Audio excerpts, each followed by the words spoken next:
Hello, everyone. If you like what I'm doing here, please consider subscribing, liking, and commenting. It would really help the channel out quite a bit. Thank you very much.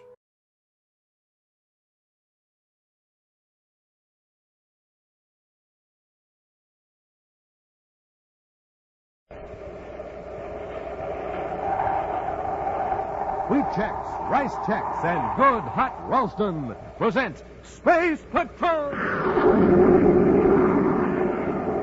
High adventure in the wild, vast reaches of space. Missions of daring in the name of interplanetary justice.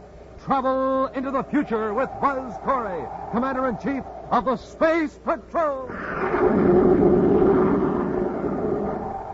In today's transcribed adventure, Buzz and Happy are on the third moon of Jupiter in their spacesuits, attempting to pull Major Robertson out of a crevice into which he has fallen. Buzz has lowered Happy into the crevice where thousands of beetle-like insects are swarming. Beetles that seem impervious to the cold and lack of atmosphere. Just a couple more feet, sir.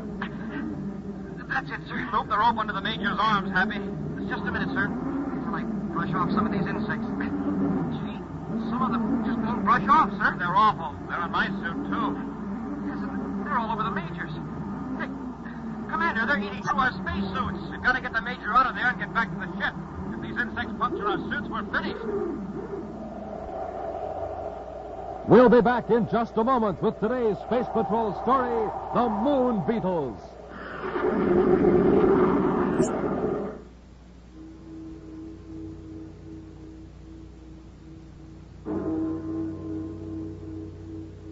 The hour has struck. Yes, today is the last time we can offer you a pair of those wonderful new space binoculars that you can see way off in the distance with. Big 4-power plastic space binoculars, 5 inches wide, 5 inches long, plenty big and plenty of fun. Gang, you can watch people blocks away, study birds in real tall trees, read signs way off in the distance, spot planes high in the sky, and listen, you'll wear space binoculars on your head. Yes, sir, a strong elastic band holds them snugly to your eyes, makes you look like a strange man from Mars, leaves your hands absolutely free.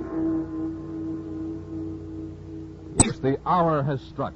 Today is the last time we can offer you these terrific new Space Patrol space binoculars. To get a pair exactly like Buzz Corey wears, do this. Buy a box of Instant Ralston.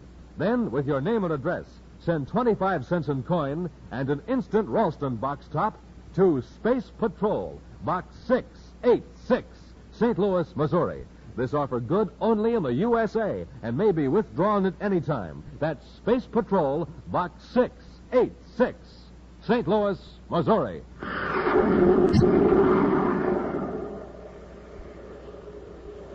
And now, today's Space Patrol story, The Moon Beetles. In their space battle cruiser Terra 5, Buzz and Happy are approaching Jupiter's number 2 moon to investigate the mysterious failure of equipment in one of the automatic instrument stations. Their viewscope is trained on a surface of the cold, barren, airless satellite as Happy watches for the dome-shaped image of the atmosphere shell to reveal they're nearing the unmanned instrument station. Jupiter's number 2 moon sure is a desolate place. Nothing but craters and mountains, and more craters and mountains. Yeah, and they all look the same. I don't even recognize any landmarks. And we should have brought Robbie along. He knows most of Jupiter's satellites the way you and I know the Earth's moon. Oh, speaking of Major Robertson, sir, I was a little surprised to find out he was meeting us on Jupiter. Oh? Well, I figured he'd be getting ready for the big day on Terra on the 3rd of the month.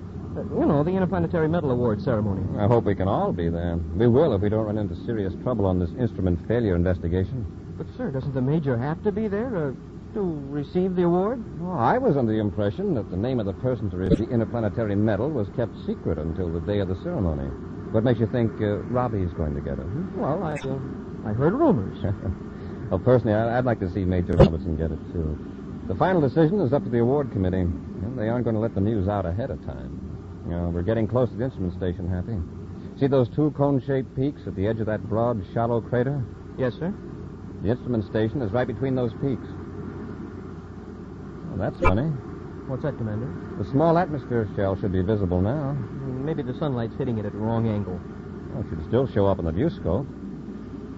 Happy, the shell's gone. Huh? Switch the spaceophone receiver to the ultra-high frequency automatic instrument channel. Let's see if any signals are getting out. Yes, sir. Well, this is the right channel, sir. Some of the instruments are still sending, but I can't understand what happened to that atmosphere dome. Well, maybe a meteor hit it. If it came in at a tangent, it might break the shell without damaging all the instruments. Get our spacesuits, Happy. While I set the ship down, we'll make an on-the-spot check.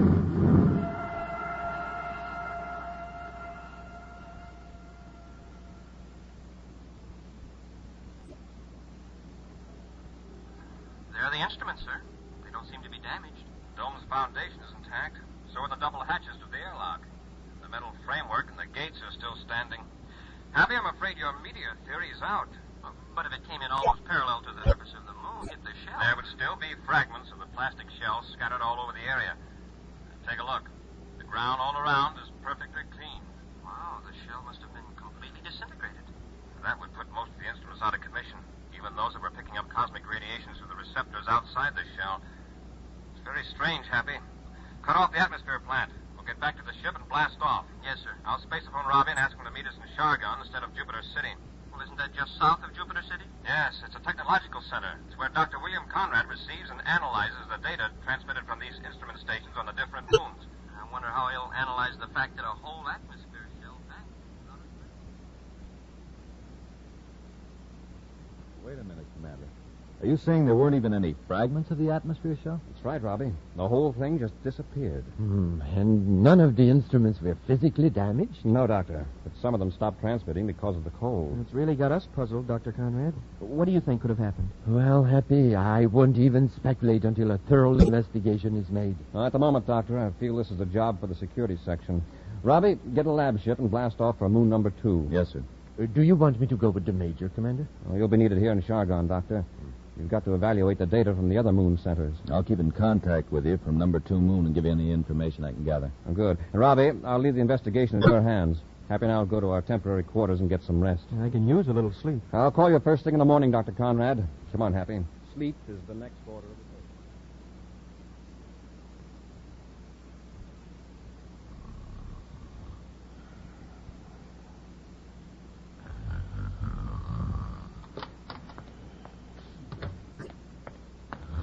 Happy. Happy, wake up. Huh? Oh, Commander, what time is it? 6:05 hours Universal Star Time. Are you going to sleep all day? Oh, jumping Jupiter. I plan to be awake before you, sir. Say, are you sure it's 6:05? Look at your watch. Yeah, but it's still dark outside. That's why I left the shade up, figuring the sun would wake me up. Yes, I noticed how dark it was. Maybe we're having an eclipse of the sun. They're fairly frequent on Jupiter with 12 moons in the sky. Oh, sure. I should have thought of that. Have you talked to Dr. Conrad? I phoned his lab, but wasn't able to reach him. Maybe he overslept, too. From the sound of things outside, it sounds like the middle of the day. Hey, come here and look, sir. The streets are full of people. These Shargon citizens must be early risers, or else they got up to see the eclipse. The eclipse here wouldn't cause that much excitement. What do you know? The lights are on, all over the city.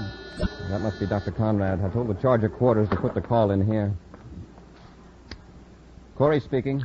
Commander, this is Dr. Conrad. Oh, yes, Doctor. I've already called your lab. I'm not at the laboratory. I'm at the spaceport. Can you come over? Is something wrong? Haven't you noticed the darkness? Yes. The 4 biggest moons must be eclipsing the sun all at once. This is no eclipse, Commander. The Shargon atmosphere shell is completely covered with insects. Insects? Yes, I know it sounds crazy, but it's true. They're blanketing the entire dome. Billions of them. Space Control isn't letting any ship in or out of the space locks. They're afraid the insects will swarm into the city. Doctor, where are you now? I'm in the Spaceport Master's office. I'll be right over. I'm ready, Commander. And let's go.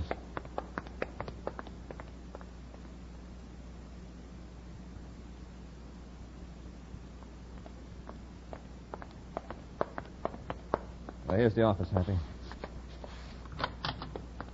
Commander, I expected you sooner. I was beginning to get worried. You were tied up in traffic, Doctor. People are running around almost in a panic. Well, I can't say I blame them. It's not exactly reassuring to know you're under a roof of billions of living insects. I didn't think Jupiter had that many insects. Where did they all come from? We don't know. One spaceship came through the logs just at dawn. The pilot said the insects are like a shiny black sea all around the atmosphere dome. I've got a few specimens here, Commander, in these 2 small plastic boxes. Let's have a look at them. Hundreds of insects were drawn to the space lock when the ship entered.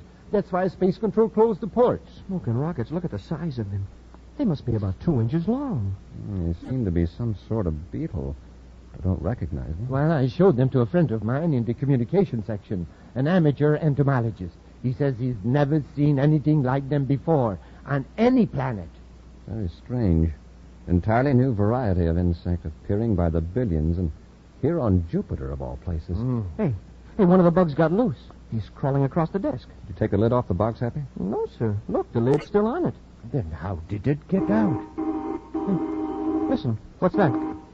Warning signal. Yellow alert. Yellow alert. Something must be wrong with the city's atmosphere plant. Happy, quickly. Close all the windows airtight. Doctor, cut on the emergency air vents. What could be the matter? That signal means the air outside this building isn't fit to breathe. Check the Polaroid windows. All the windows are closed tight, sir. Airtight. Good. Emergency air vent on, Commander. We're all right for the time being. Yes, Doctor, but those people out in the streets, if they don't get inside a building with emergency air supply, they're in trouble. I'll get it. Portmaster's office. Well, he isn't here. This is Commander Corey of the Space Patrol. I see. Yes, Captain, your procedure's correct. Right, Corey out. That was the Atmosphere Control Center. The yellow alert was sounded because the detectors registered a high methane gas content in the air. Methane? You mean there's a leak in the atmosphere shell? More than a leak, a serious break. What happened? Look at this plastic box, Doctor. There is a hole in it. Exactly. That beetle ate through the plastic box. And above us, there are billions of insects eating their way through the plastic atmosphere shell.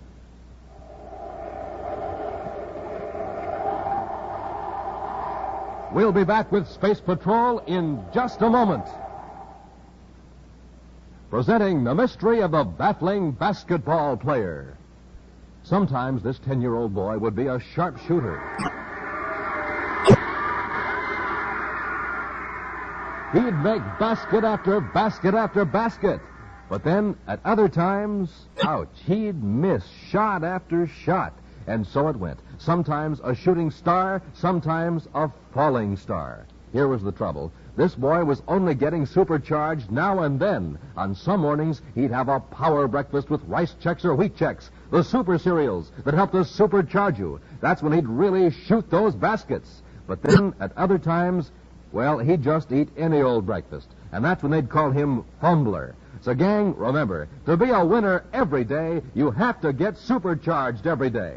In other words, enjoy that rice checks and wheat checks in your cupboard all the time, not just some of the time. Make it a rule to do what Buzz Corey does. Eat a power breakfast with rice checks or wheat checks every single day. The bite-sized super cereals that help to supercharge you. Delicious checks.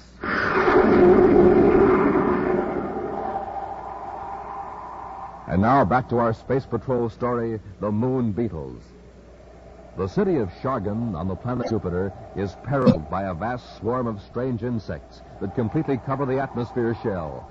These beetle-like insects are gnawing through the thick plastic of the transparent dome over the city, and now the air is contaminated with the harmful gases that compose Jupiter's atmosphere. Buzz, Happy, and Dr. William Conrad have rushed to the atmosphere washing plant, while Major Robertson, at the commander's order, is at the spaceport, ready to lead an exterminator's squadron. Happy and the doctor are standing before the giant motors that force the atmosphere through chemical filters and purifiers, waiting for Buzz to return from the office of the chief air control engineer. Well, the engineers just cut on another auxiliary motor. That's the last one. The plant's working at full capacity. Yeah, but so are those bugs. Oh, here's the commander. Commander, what did the chief engineer say? Oh, it's a losing battle. We just can't build up enough pressure inside the shell to equal the heavy Jupiter atmosphere pressure on the outside. Unless those insects are stopped, pretty soon big chunks of the dome will fall in on the city. They could plunge right through the roofs. Well, do you think that DB12X insecticide will kill the bugs, Commander? I don't know. And if I give Robbie the order to take the exterminator squadron outside the shell, that insecticide will contaminate the entire city. You mean it's harmful to human beings? Definitely. But don't you think it's worth the risk, Commander? If the dome collapses... Oh, you're right, Doctor. There's no time to waste. We'll broadcast a warning for everyone to keep off the streets and to seal their doors and windows. Then we'll go back to Space Patrol headquarters, and I'll tell Robbie to take the squadron up.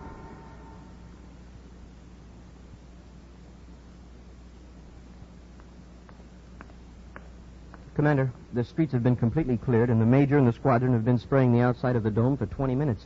The DB-12X ought to be showing some results. If it's going to work, I'll contact Robbie. Commander Corey at Shargan Space Patrol Headquarters calling Major Robertson aboard Space Patrol Cruiser J571. Corey to Major Robertson. Robertson here. Go ahead, Commander. Is it working, Robbie? All 8 ships have made 10 passes with the insecticide, Commander. The insects are saturated with the stuff, but it doesn't seem to phase them. We've got to find something that's effective and find it quickly. Well, heat might do it. We could get enough ships with atomic flame ejectors and play them over the dome. There aren't any on Jupiter. What about trying ultrasonic vibrations? That's it. That'll do it, Commander. Dr. Conrad, do you know of a lab ship here in Shargon that's got an ultrasonic generator in it? Oh, yes, Commander. There is one at the spaceport. Good. Robbie, order the squadron to return to base, but you stay aloft. Happy, Dr. Conrad and I will get the lab ship and blast off immediately.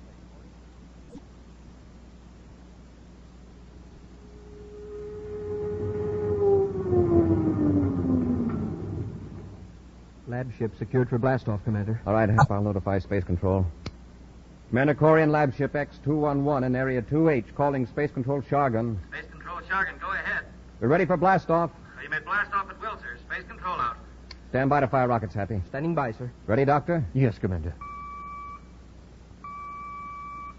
Fire rockets.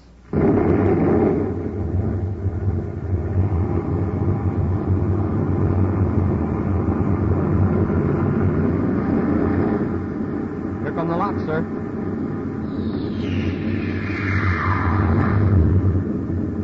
Reduce power and we'll circle back to the dome. What a sight. The dome is black with those insects. I hope this ultrasonic generator does the trick. I'd hate the idea of going back down through that roof of Beetles. Dr. Conrad, will you operate the generator? Of course, Commander. That must be the Major's ship off on our starboard viewport. Right. Corey aboard Lab Ship X211 calling Major Robertson. Robertson here. Go ahead, sir. We're going to make a head-on pass at the dome, Robbie. Good hunting. All right, Doctor. Turn on the generator. I've set it at 1 million cycles, Commander. That frequency should be fatal to most insects. Give it plenty of power. Yes, Commander. Here we go, right over the dome. Happy, set the viewscope to high magnification. Yes, sir.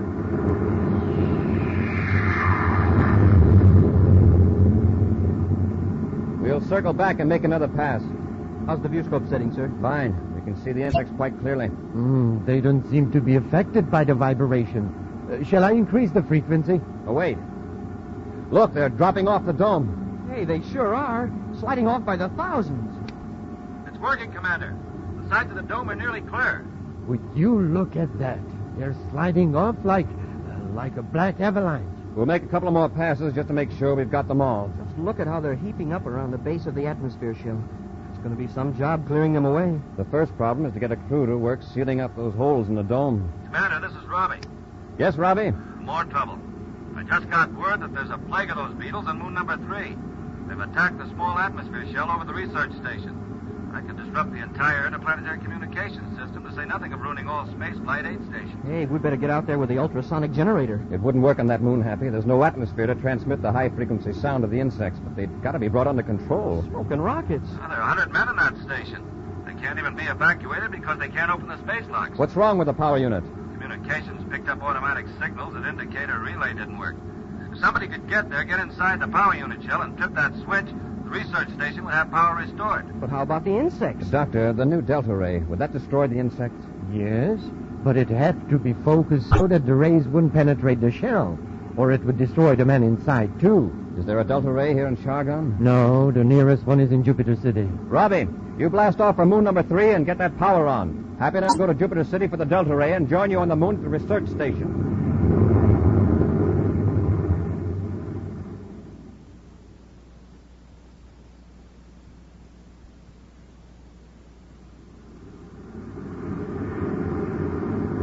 There's the research station, Happy. We'll cut our speed and circle. I'll get the Delta Ray ready. Now, don't turn it on till I give you the word. Got to be sure of our focusing range. Yes, sir. Wow, look at that dome. Just like the one at Shargon, covered with beetles. Well, there's Robbie's ship near the dome. One of the majors got the power on yet. I don't think so, or we'd be hearing from him. Just look at those insects all around the station. At least they aren't attacking the power unit dome. Major Robertson calling Commander Corey aboard Terra 5. Major Robertson calling Commander Corey. Corey here. Where are you, Robbie? In a pretty tight spot, Commander. There's a get the Delta Ray? Well, what's the trouble? I was in my spacesuit walking toward the power unit shell when these confounded Beetles attacked me, crawled all over me. Trying to beat them off, I fell into a crevice near the power shell. I'm wedged in. We'll land and pull you out. I don't want to rush you, but these insects are eating my spacesuit. I managed to brush them off the plastic facepiece, but they're all over me. Any minute now, they're going to puncture this suit. We'll set the ship down right away. Happy, get out our spacesuits and some rope.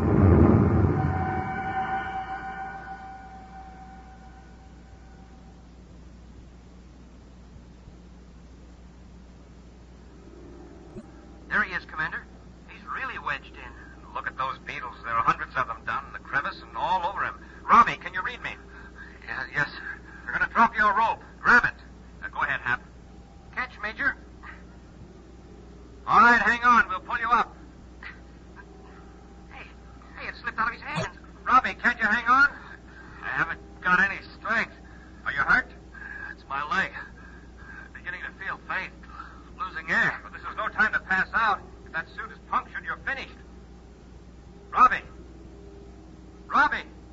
Commander, I'd better go down there and tie the rope around him. No, you might get caught, too. I'll go down. Well, Commander, you could pull the Major and me out. Well, I'm not sure I could pull both of you up. No, Happy, it's too dangerous. Please, sir, let me go. It's the only way to save Major Robertson. And don't forget the men in the station. Oh, you may be right, Hap. Here, take the rope. I'll lead you down. Yes, sir. Well, lower away. Now, hang on, Happy. That's it. A couple more feet, sir. Okay. Hold it. I'm looping the rope around the Major's arms. Help me if you can, Major. All right, Happy. You ready, Hap? Just a minute, sir. I'm going to brush off some of these Beetles. One of them burrowed in nearly through my suit. Okay, pull. Hang on to Robbie. He's wedged in pretty tight. Oh, my leg. He's loose now, Commander. Pull us up. Okay.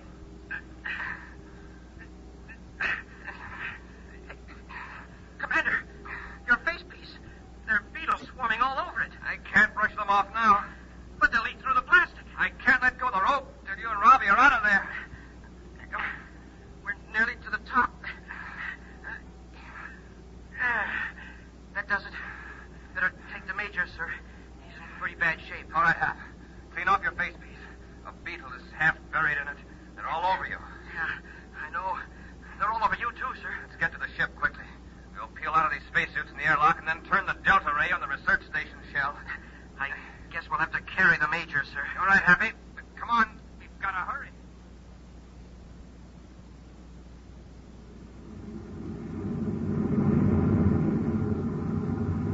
The Delta Ray is focused, Happy. Give it another charge. Hey, it's working. The Beetles are dropping off the shell like flies. Now, this ray works better than the ultrasonic generator. See that, Robbie? Yeah, it's really shoveling them up. How's your leg? A little better. Good. After we wipe out the Beetles, we'll land and turn the power unit on. Say, if we can clean this up and blast off for Terra pretty soon, we'll be able to get the Major back for the Interplanetary Award ceremony. Funny, I almost forgot.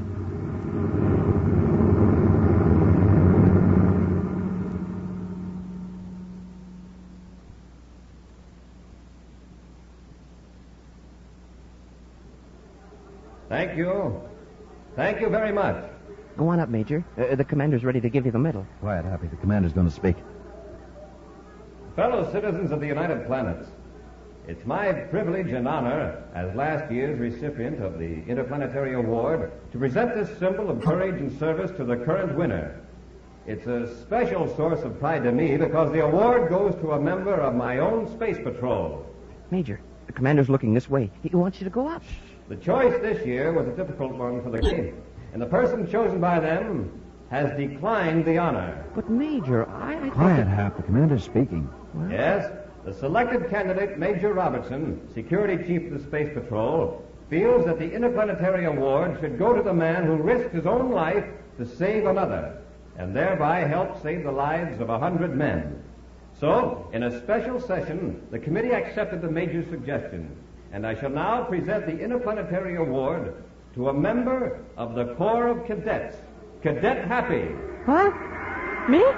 But I Go on, Happy. Get up there. Hey, Happy. Hap. Ladies and gentlemen, I'll have to ask Major Robertson to accept the award for Cadet Happy. It seems the courageous winner of the Interplanetary Award has just fainted.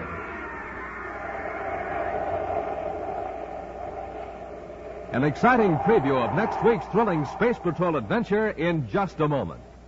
But first, gang, here it is. Here's the only way to get a pair of Space Patrol space binoculars. Now, all you do is... Here's a radio ray from Terra. Boys and girls, this is your commander, and I have a message for you that's so important, I've interrupted Dick Tufeld. Here's my message. Today is positively the last time we can offer you a pair of official space binoculars. This is the greatest offer we've ever made, and it's one item I feel that every one of you should have. Although thousands and thousands of boys and girls now have their space binoculars, I know for a fact that many of you have still not sent in. So don't wait. This is important and vital. Send in today for your Space Patrol space binoculars. This is absolutely the last time we can make this sensational offer. Corey out. Thank you, Commander. And boys and girls, remember this. These are not flimsy goggles. They're real, full-size, full-field, 4-power binoculars made of long-lasting plastic.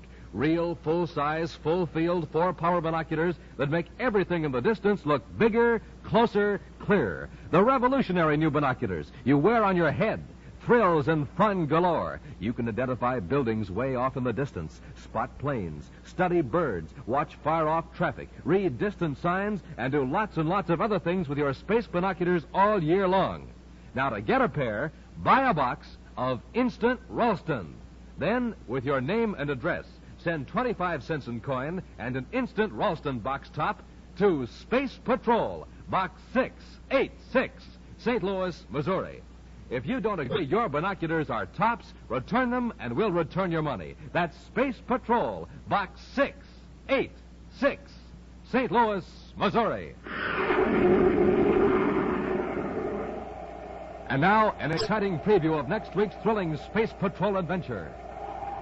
Buzz and Happy have just left Terra 5 to enter a damaged spaceship far out beyond the Pluto orbit. They've entered the wrecked ship in their spacesuits to rescue 2 unconscious men. Around the ships, huge chunks of metal hurtle through space on an unknown orbit. We'll have to carry them, Happy. You take this one, I'll handle the big fellow. Yes, sir. Hey, Commander, the ships are swerving right into that stream of metal fragments. I thought I set the controls to keep pace with them. Hap, those fragments aren't going in a straight line. They're in a swirling motion like a whirlpool. Hey, Commander, they're battering the ship to pieces. They're breaking us up. We gotta get these men inside quickly before the fragments puncture the ship, or we're finished, all of us. Be sure to be with us next Saturday for the exciting story, The Strange Gift of the New Star, when wheat checks, rice checks, and good hot Ralston again bring you Space Patrol. High adventure in the wild, vast reaches of space. Missions of daring in the name of interplanetary justice. Travel into the future with Buzz Corey, Commander-in-Chief of the Space Patrol. Space Patrol, an original Mike Moser production starring Ed Kemmer as Commander Corey and Lynn Osborne as Cadet Happy, was written by Lou Houston and directed by Larry Robertson. Other players were Ken Mayer and Bela Kovac. Dick Tufeld speaking. Now, don't forget to tune in next Saturday and every Saturday when wheat checks, rice checks, and good hot Ralston again present the new exciting Space Patrol. Be sure to see another exciting Space Patrol program on your local ABC TV station. Consult your paper for time and channel. Space Patrol comes to you transcribed from Hollywood. This is ABC Radio Network.